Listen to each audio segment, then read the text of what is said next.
Се викам Игор Трпче и во Прилеп живеам. Да свирам не знам, мама, сакам да пеам. Пијам Крали Марко Цепенков, читам.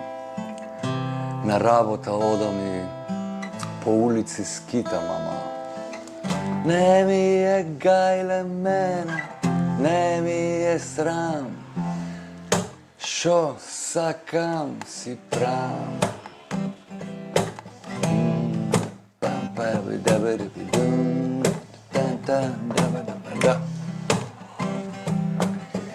Сум учел ја за глумец, ама слабо плата земам. Ме бара кој шо сака да платат, ич не ичат. Ме третират ко дебилче дури. Полошо од сакат, јас сум џабе дипломирани, многу лошо инвестиран, ама не ми е гајле мене, не ми е срам. Скроз сум не салам. Пам пам даба даба дум, пам пам даба даба дум, даба даба дум. 2, 3, 4. Јуху, ово за спонзорите, јас сум конзервиран во витаминка рафиниран. Фактура на пат. Стови флипс, јадам да се смирам и со синтагма дезертирам, ама не ми е гајле мене, не ми е срам. Скроз сум не салам. Бабе да бидум, да пам пам. И република, република, република во пламен. Македонци, македонки цврсти како камен. Република, република, република во пламен. Македонци, македонки, сите на мечкин камени. Не ни е гајле нас, не ни е срам. До еден сме не салам. Сакам да ти кажам само кај сме ова до еден сме не салам. На првата верзија му ја пуштам песнава на Меме, на Соли, ја слушам Марко и завршува тоа до еден сме не салам. И тој вика, после еден? И сега представување треба си се представи со цела песна. Фала ти што ја прифати поканата и што дојде да се снимаме. И понуди нешто што не можам да го одбијам. Апсолутно, таков сум ја да понуди што не може да се одбија. Кажи ми како си прво? Фала Богу. Летно Расположено после одмори, на годишен одмор. Беше се капеше? Колективен, да. На два пати. Струга, Охрид, Радош, Дакалишта, Леле. Десарет, Љубаништа, Сефати. Ти сите води во државава си ги Освен спливал. Преспанските, за кои што многу ми е жал, би сакал баш и таму да појдам. Тоа е близко, седнуваш школа и за 1 сат си на Преспански. Појако е со точак да се качиш и да појдеш и да се овие стариве, нели, old school. Ја ако влезам во таков предизвик, мислам дека ќе заврши со давење. Па, и тоа е нешто, ќе остане во историјата. Извозе до Преспа и судај. Да.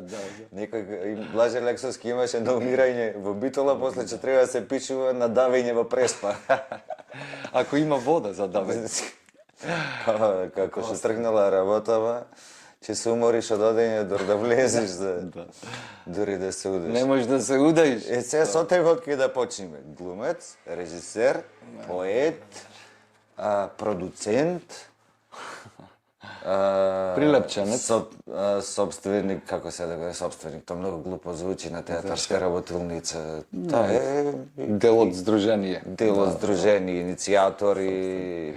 И основач. А театарска работилница работи толку работи, што не е само театарската, и поетска, и ликовна, и све и свашта организирала. Театарот ги поврзува сите уметности воедно. За жал не се третираат баш така. Така. Па театарот си е баш така, како вика, си е синтетичко, синтеза од сите уметности. Колективна работа која што навистина бара и жртва, и внимание, и почит најмногу.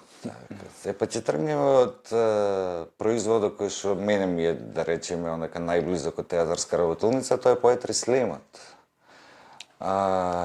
ти си еден од ретките кои што бил и на светско првенство, се нарекува за поетри слем. На светското не бев јас, ни беше Афродита Година Николова. не беше, но една во Да, бев на Амстердам. европско, во Европско беше? Европско, да.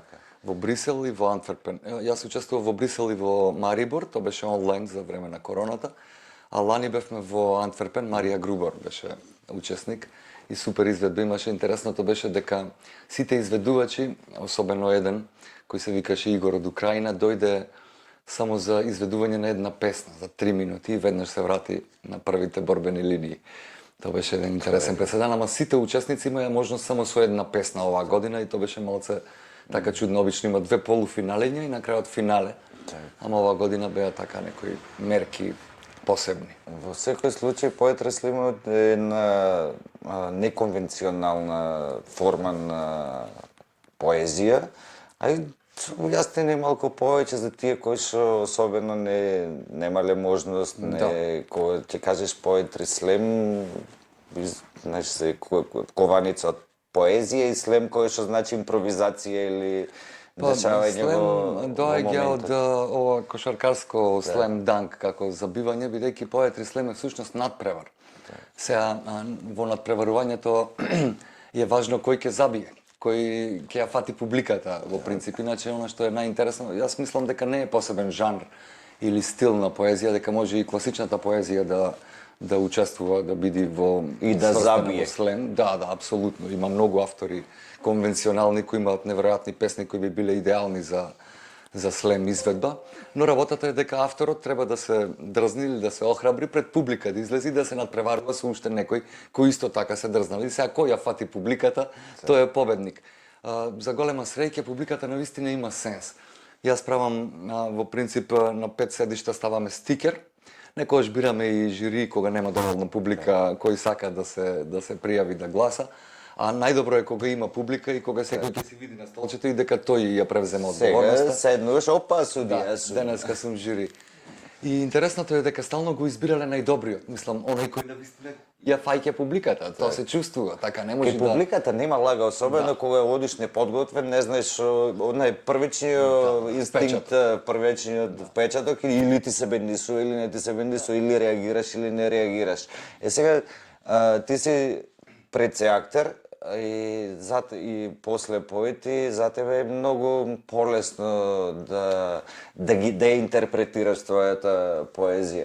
Мојабетов ми е какво е кој ќе се работи со поетиве кои што реално и немаат големо сценско искуство, дали од тебе како соработник бараат помош, дали бараат совети за како подобро да ја донесат? Гледај, да, во принцип некои кои што се поотворени, да, бараат и совети. Сме имале и работилници во повеќе наврати за креативно пишување со Елена Пренџева, моја драга соработничка долги години во Поетри Слемот. Иначе да спомнам, Поетри Слем е една неформална група, составена, најпрвим почнав јас и Катерина Батаклиева. Учествувавме на еден слем во Точка во Скопје, двајцата бевме победници со ист број на гласови и решивме да направиме такво надпреварување во Прилепиеве. Фала му на Бога, тоа беше 2011 година. 2011. Тогаш во соработка со Градската библиотека Борка Талески, тогашниот директор Петар Петрески и Сдруженијето Театарска работилница, ја потегнавме таа иницијатива и таа се реализира до денеска. Оваа година треба да е 14-тиот Поетри Слем. Закажане веќе, се знае кој ќе Да, биде? во октомври се случува обично, но оваа година за трет пат не добивме средства од Министерството за култура, зашто веќе напишав жалба, но сега ќе морам да пишувам и управна тужба. Тоа е следниот чекор. Но тоа е друга приказна, секако ќе го реализираме настанот, имаме и поддржувачи, имаме и спонзори од време на време, па идејата е дека ние секогаш печатиме книга со сите учесници, оние кои се пријавиле, се пријавува со 2 песни на македонски јазик и изведувачот треба да дојде и да рецитира пред публика. Во поглед што беше прашање, да сега заминав на другава тема. За Поетри Слемов беше како човек кој што да го објасниме како феномен, како Во принцип, јас за Поетри Слем разбрав на една работилница во Тетово, организирана од исто едно независно здружение Лоја, кое прави повеќе активности таму. И просто дојде еден човек кој што ни кажа дека, не ги кажа правилата, а правилата се тие. Авторот излегува со своја авторска поезија, ја рецитира по можност без да ја чита, на памет, ако читаш се одземаат поени. Публиката гласа со гласови од 1 до 10. Принципот е тој, правилата се тие. Не смеат да се користат реквизити. Никакви реквизити. Во принцип имаше на еден европски слем еден актер, изведувач, мислам, кој носеше наочари, како тебе и случајно за време на изведбата ги извади и ги стави. За тоа му одзедоа поени, иако немаше намера така, значи го исперцепира како реквизит, како во функција исто се случува и со капчиња, ставање, вадење. Мислам, тоа се правилата кои што се елементарно основни.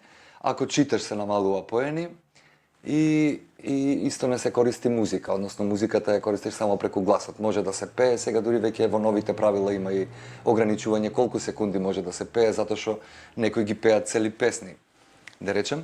И така од тука тргнавме, за друштвото се прошири на Елена Пренџова, Перо Савџовски и Цветанка Колевска. Тие четворица бевме као Poetry Slam тим. И натаму ги организиравме конкурсите, се конкурираат луѓе, се пријавуваат, ги печатиме делата, тие се надпреваруваат и најинтересното е дека победникот ни оди на европскиот слем. Надпревар тоа го започна Афродита Николова, која беше победничка 2014, беше учесник на европскиот слем во Шведска и потоа и на светскиот слем. Надпревар ни направи линк. Како котираме со светов? Па, види, значи секоја година има од 25 малку до 35. неблагодарно за уметност да се прави како надпревари, така натаму пред се некое дружење и облагородување на луѓето, али сепак дали држиме чекор чисто како третирање на теми? Апсолутно, значи, види, темата е избор на авторот, нема ограничување во теми и во жанр на она што се пишува или говори. Секако дека светските теми и светските содржини држат внимание, особено во актуелните настани и случаи како се случуваат тековно во светот. Но во принцип нема ограничување да си ограничен во некој жанр или стил напишување, се не знам пак што сакав да кажам. Мојавето беше за Poetry Slam го објаснивме на крајот на криштата. Сакав да кажам ова, дозволи, за надпреварувачкиот карактер или она дека како котираме праша.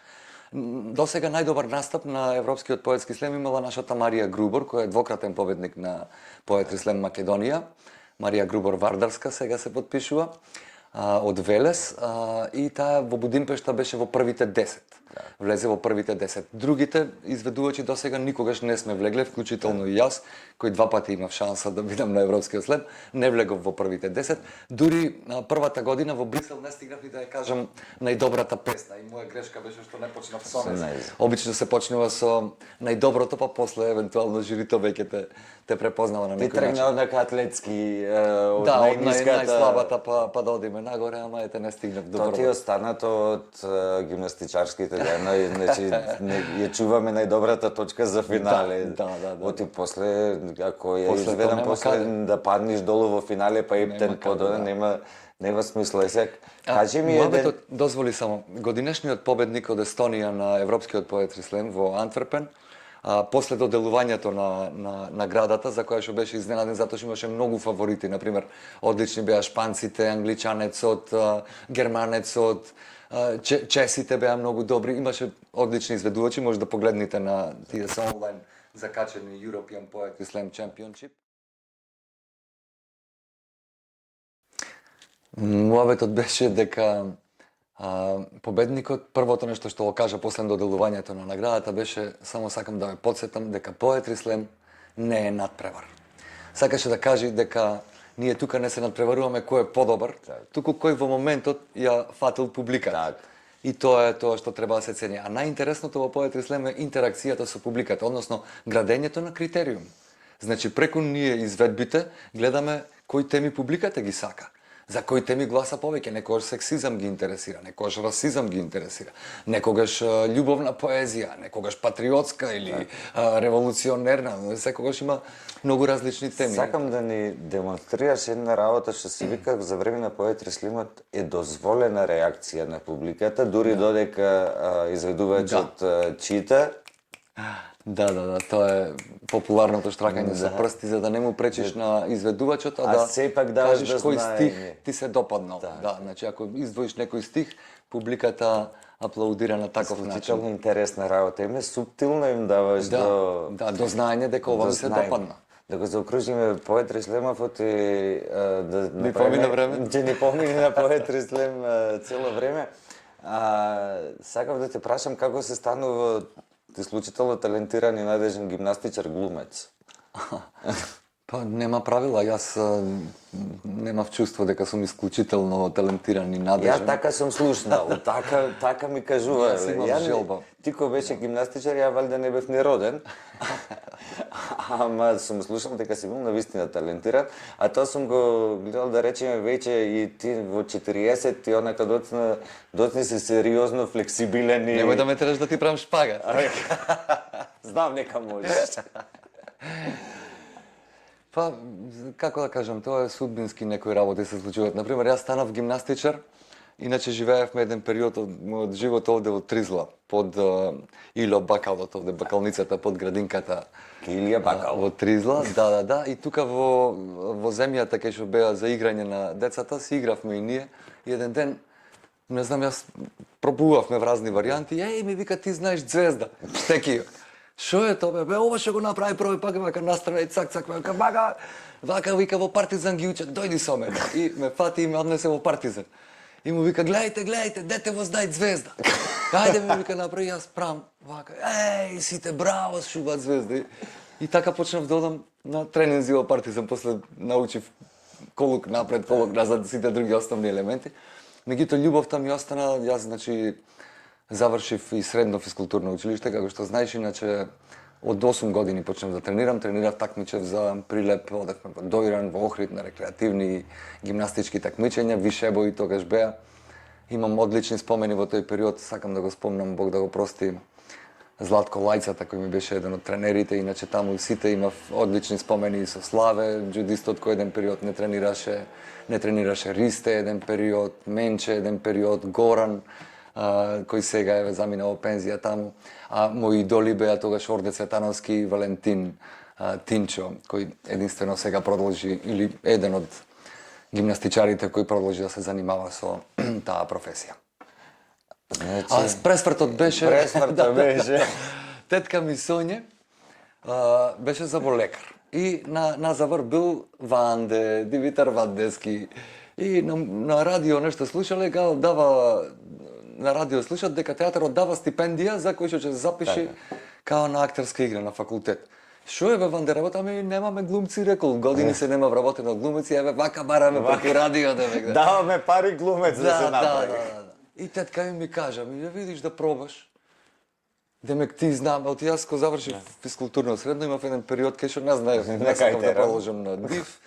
Мислев да одам на филозофија или психологија, тоа ми беше една неостварена љубов која што си ја замислував. И реков, ајде да пробам на драмски. И така, па тогаш Милчин спремаше Арсени, што уште една среќна околност за мене беше дека имав можност да одам на проби на Арсени и да ги гледам еден од првите текстови поетски на Платнер, кој редно време мислам да се обнови, да се постави уште еднаш. Па имаше пред приемен испит тука во Прилеп и така. Сврти приказната, влегов на приемниот, се запишав, завршив, па одма се вработив, имав таква среќа, пошто како стипендист бев должен да ја вратам стипендијата со тоа што ќе ги одработам тие 4 години во Народниот театар. На крајот на краиштата рекле ни треба глумец, не може да завршиш и да... Па и сега е истата состојба, значи имавме период кога бевме 16 актери во ансамблот, од кои во повеќе генерации, да речем, а сега останавме со 11 и јас сум моментално највозрастниот актер, што е навистина штета за еден ансамбл. Ни требаат актери од повеќе генерации. Ти си актер вработен после Чакмак. Да. А вие сте разлика, тој пензија, веќе ти си далеко од пензија. 15 на години имаш 16 години сте. Да се надеваме дека нема да има пак толкава пауза. Сега во моментов има невработени млади глумци кои што се раштркани по земјава од Прилеп, да си го бараат чарето. Прилепски театар кубури со глумци не ги вработуваат, така да луѓе вработете ги. Апсолутно, тоа го кажав и јавно на игрите за мојот драг колега Илија Волчевски, кој почна со мене уште како во основно училиште, па еве и стигна да ми е колега и да играме еден куп проекти заедно. Ми беше во втората емисија исто да го кажав, значи не може 10 години еден актер кој што дозгора на седо, тој исклучително ангажиран. е талентиран, ај не правиме му обед за некој кој што играл во 2 представи, завршил пред 10 години, правиме му обед за актер кој што е редовно ангажиран, да не е се уште вработен, да нема екзистенција како што треба, е бесмислено и на крајот на краиштата е и нечовечки веќе. Проблемот е во кратки црти да финишираме, да речем, на ова тема, пошто станува збор веќе за политика, немањето на систем. Значи, тоа е главниот проблем во сите области на општествено живење. Мислам дека сето оди стихино и онака, како што би рекле, Како ќе дурни ветрот. Како ќе дурни ветрот. Па не, мислам дека еднаш треба да застанат работите на здрави нозе и да се направи систем како се поставуваат раководители или менаџери на институции, како се вработуваат луѓе, кој треба да одлучува за тоа и Еве сега ти да влезат во систем. како највозрасен актер во Прилепски театар имаш веќе уште неколку актери кои што се во 40 години, кои што сте веќе сите исклучително изрели со искуство и со глумачки опит и со све свашта што треба за една институција, да бидите како генерација кои што ќе ги постави тие основи, барем да се борите за тоа некако. Затоа во твојата револуционерност не се сомневам и за тоа сакам да раскажам јас една анекдота, а тоа е одиме на, не се сеќавам на кој фестивал, и се качуваме во автобусите и дами и господа Игор Трпчевски, нешто тогаш во конфликт со тогашниот директор, нема да го небитно, беше оправдан и му вели или слегува од автобусов или слегувам јас и барајте се глумец. За таков револуционер имаме. Зборуваме тука. Не, реално беше јас бев таа треба да ја опишам таа случка во уште една песна. 23-4 годишен бев јас тогаш и бев фасциниран од тоа како се и реално очеков од имаше постари колеги да застана зад тебе. Кој застана зад? Никој не застана зад тебе. Али на крајот на краиштата ти не успеа да го симниш директора, ама се симна и се замина раководител на театарот, се сеќам. И тоа стануваше збор за фестивал надвор од држава. Да. Стануваше збор за пак системска грешка на институцијата, ненавремено информирање и известување на актарската екипа, што би требало да биде нормален систем воспоставен. Во смисла на огласната табла во театар, кај што јас видов за гостувањето, беше тајмингот во 1:30 тргнување. А тие направиле промена и промената ја ставиле во Домот на културата. Тогаш беше веќе кога ги споија Домот на културата и театарот, две институции во една, тоа е друга тема, за која што исто сум се борел и сум пишувал и зборувал многократно и треба да се продолжи исто и да стигне до тоа разделување официјално, до кое се надевам дека се приближуваме. И демек мене ми замери, оти сум стигнал во 1:30 за тргнување, а било во 1, а не бев информиран за промената. И чашата ја прели дека нели тие сакаја да уште да се извинам на врат, така за директоров на моментот. После имаше и спор управен, па бев казнет неколку месеци. Беше казнет за тоа? Да. 4 месеци по 20% на плата. Да му вратите парите на човек. Нема врска. Работата е дека идејата беше да се свати кој е носител на дејноста, а кој се корзира во муабетот. Види, ние сме колективна работа, ама треба секој да биде дел од трудот, од работата, а не некој само да се прави екскурзија. Да се завршиш работата, не сега не се направила добра представа која што ќе оди по фестивали, јас само да се шетам. Многу време посветивме, иначе на таа представа двајца актери недостасуваја и јас го менував едниот, друг колега го менуваше другиот, точно. И тоа беше исто преседан голем, што во принцип не би требало да се случува, наместо да бидеме наградени, ние да бидуваме казнети и меѓу другото не добивме ни дневници за тоа гостување, ако се сеќавате. Не се сеќам. Јас многу не сум добил гостување, ова дневници за многу гостување, сум добил многу хонорари кои што ми се заработени, честно и одработени, една цела представа детска, така да нека оди како се вика на совест. Курбан. Нешто мора жртва за уметност. Подпишувале, нека се живи и здрави само. Тоа е тоа. Значи, знаев дека ќе биде пожесток муабето за театар, кој ќе станува збор за со тебе да ги коментираме работите. Сега не знам дали да ја продолжиме темава за театаров, за да ја позажестиме уште малку, или сакам да те однесам во една друга работа, пошто те знам и приватно многу добро, ти ја знам и духовната страна, ти ја знам, ги знам работите од прилика. Мислиш дека знаеш? Абе, тоа што си го кажам, шо? Да, се смеам. Ама пред да направиме премин, овдека сакам да ја поздравиме Ема од Урбанера, да и се заблагодариме што е дел од нашава емисија. И овдека ти одбрав од тоа што ми го испрати за овие неколку емисии, еден беч со чевли, и мене ова ми изгледа како чевлите на Звонко. Супер, ќе му барам Зоне да ми се подпиши да беше. Да ти се подпиши и Зоне. Фала ти, ама и на мобилниот дури си ја имам си ја имам стикерчево залепено. Само сега ми е далеко. И јас ја имав кога се запознавме пред 5-6 години на мобилниот, ама од тогаш сменив многу мобилни. И веќе ја немам, али треба да те рекламирам и така.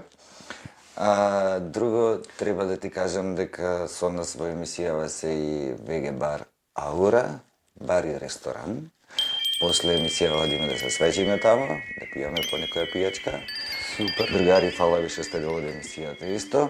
Значи, да ги испочитуваме нив и ќе продолжиме сега за една работа што се вика Игор Трпчевски. Поето го раскажавме, актера го раскажавме, ај сега режисера. Кои се разлики не можам да сватам јас. Тоа е дека ти ги спојуваш сите работи во една. Сакав да те прашам за тоа патување, ќе дојдеме до те носам на режисерот, за да дојдеме до една битна многу, знам дека и за тебе и за мене исто така, се вика Димитар Талев темата.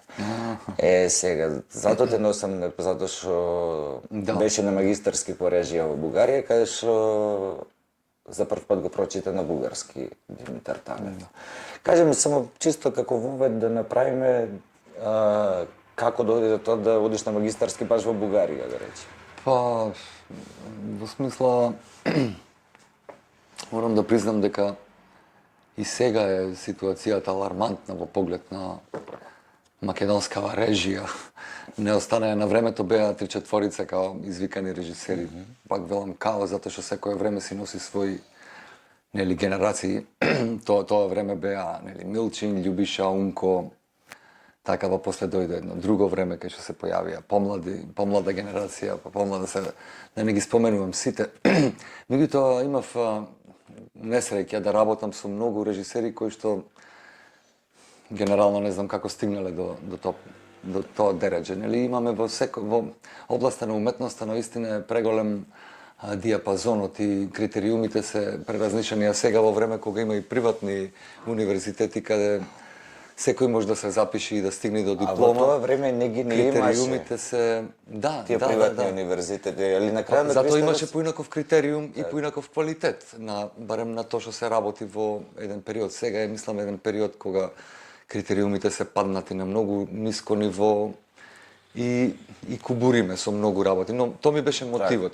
Се судрив со толку празни луѓе за соработка од другата страна, а за жал кај нас уште системот е таков да ние, ако си вработен како актер, демек те викна човеков, мораш да работиш. Нити треба да те убеди што сака да прави, зошто сака да работи со тебе, што му значи да ти каже, така да видиш ти со кого би сакал да работиш, зошто тој сака, дали сакаш или не. Елементарна работа. Не сме ние на лента, па секој ќе не фати на лентава и стави го таму, нека глуми. Елементарна работа, барем што се вика и од лицемерие да биде, режисерот да си го заврши работата со секој актер да седне и да разговара и да рече јас сакам да ми го играш тој и тој заради тој и тој сакам ти да видиш. И тоа треба да стане систем. Апсолутно. Во тој систем треба да биде дека ако режисерот не успее од 70% од актерската екипа во одреден ансамбл, ако не добија согласност за работа на тој текст и на тие улоги, тој не би требало да има право да конкурира. А не тие конкурират, добиваат проекти во министерство, а ние актерите не знаеме дека треба да играме во одредениот проект. Вие како актери, не одозгора сето тој трагично е што е одреден режисер кој што конкурира, не знае со каков ансамбл располага. Значи има секакви ситуации, но проблемот е пак немањето на систем. и стално се провлекуваат истите грешки и цело време продолжуваме со потуркување на поттепих на проблемите. Но мотивот ми беше тој, така се распрашав каде во околијава би можел да специализирам. Јас не магистрирав, не пишував магистерски труд. Не ми беше тој идејата, одев и на часови по пантомима кај Сашо Илиев, одев и на часови по актерска игра и покрај тоа што немав потреба, но и мислам дека голем дел од занаетот на професијата го научив таму во тие 2 години, од кои што една бев редовно присутен, едната одев периодично, затоа што играв и представи тука. Во тој период бев исто вработен актер. И мислам дека не ми беше грешка, но наваму во поглед на тој принцип конкурирање и добивање на проекти е една тешка приказна и тука иди сега продукцијата во преден план. Јас имам повеќе проекти правено и повеќето како независни. Мислам дека само еднаш имам работено во официјално во театар, Така, тоа беше институционално. Да, институционално. Тоа ми беше дипломската представа, оркестар Титаник, Титаникс. Никс. Да. И исто долго време размислувам дека може да се врати тој проект. Пошто релативно, мислам, се изигра, ама таа екипа тогаш инсистирав да биде тоа, беа Така. постарите колеги сите практично играја.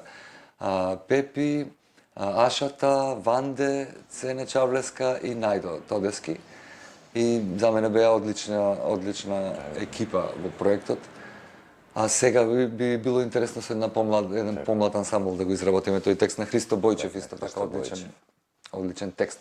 А Димитар Талев, да, од тука ја тргна приказната. Сакам тука со тоа и сакам со тоа да ја завршиме емисијата, да си позборуваме за Димитар Талев. Затоа што е една тема исклучително важна за Прилеп, литературно пред се, уметнички пред се. Ние се среќаваме со Димитар Талев и се уште го немаме човекот кој што е роден во Прилеп. Политички околности неважно, се преселил во Бугарија, пишувал на бугарски, како сака национално нека го сметаат, неважно. Ние имаме еден човек кој што е гениален раскажувач, гениален писател. Се согласувам. И за жал имаме само 2 книги преведени на македонски, Лес на музејот Трајче Крстевски. Само Железниот светилник и Преспанските камбани ги имам. Предходно е преведена Илинден. Илинден е предходно преведена? Да, ама од друг сеќам кој преведувач, имам пред Не сум ја видел. Илинден е инаку третата книга. Последната. Тоа е 4 трилогија, третата е Гласовите ви ги слушам. Така. И за жал не сакам да го начиме ова во муабетов за да го потегнеме како иницијатива да се допреведи. Ја мислам дека тоа веќе е во тек. Со Диме Ѓоргиевски неколку пати имаме разговарано, тој беше мотивиран многу пошто покасно го читаше, да речем Талев, и сака да го преведи, да го преведи ова Гласовете ви чувам и Линден евентуално ако за да бидат како една целина преводите на Трајче. Иначе ги препорачувам за Цар Самуил има одлична. Мислам, интересно е дека е ова документарен роман. Дека се што станува збор во таа 4 трилогија е вистината за Прилеп. Значи тука станува збор за градењето на црквата, за Баба Неделино училиште, за горењето на чаршијата, за Методија Кусев, за конкретни фамилии. Димитар Талев е од Палисламовци. Потекло куќата уште стои. Пред скоро време слушнав дека 2/3 веќе откупила бугарската држава од куќата. 1/3 има уште некој од наследниците. Како и да е фигура која што треба да се отвори пред се. Значи, проектот Светилникот на Владе Цветановски, Бог да го прости, беше правен во тоа време со намера, ми се чини дека 2007-2008. 2007-2008, така нешто. За да се... И затоа почнувавме представата од црквата, па со поворка, па до пред театар, па имавме свадба, па влегувавме внатре, па театарот ни беше друга црква, внатре течеше молитва. И малце беше повеќе жанровски, да речем, не беше баш театар, имаше и видео елементи, имаше се. Беше повеќе како представување на Димитар Талев на Прилеп. Тој беше идејата на целиот проект, дека да го отвориме овој автор и да го... Но... И мислам дека треба сум сигурен дека треба, особено во Железниот светилник, има страни кои што недостасуваат во преводот. Не сум направил споредба, знам дека недостасуваат песните на секое начело. Значи недостасуваат цели разговарав и со страни, има преведувачите. работи кои што се исклучително некоректно преведени. Не знам да кажам, затоа што, како да кажам, јас тоа Мојата што ми го е да забележав, сакам да направиме една работа, ти стално плукаме по некој друг како не онади, а да ние правиме некои непотребни литературни некогаш од главата се Исправки. патиме. Да. Или може би или најчесто. секогаш, или секогаш од главата си патиме. Сакам да ти кажам на голема фала што си поправивме муавет, отворивме многу теми. Ја раскажавме накратко твојата приказка и професионална, малку и животно чепнавме такму од раѓање, како се викова, гимнастик и такви работи, ме фатија за раче и ме несо да направам звезда. Така беше. И Штекио ми е менаџер. Поздрав за ми е многу криво што особено со луѓе како тебе сум ограничен на некој пола сат. Реално и младите немаат внимание да гледат повеќе од пола сат. Подобро е да изгледат цел пола сат динамичен кај што ќе пофатат помалку, отколку да почнеме да разглаваме некои теми и да трае 2,5 сати па да не исклучат на трета минута. Нема правила тука. Така да фала ти Слушал и што... долги подкасти и кратки. Така.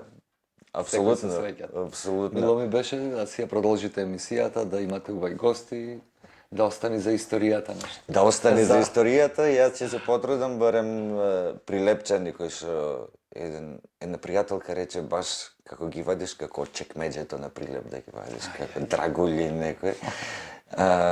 И навистина ми е многу кеф сите до сега што ми гостувавте, се надевам дека ќе успеам да ја задржам емисијата и да ми гостуваат сите што мислам дека се јас битни, а не сте малку. Така да на некој начин го правите прилеп поубав, го одржувате во живот духовно пред се и јас ќе ти посакам да те држи страста кон уметноста пред се, која што имаш во огромни количини и не се дави на тополе. Квалитетот си го имаш она. Фала ти, бат. Загубајте зборов. Олку критики одамна немам слушнато. Пис.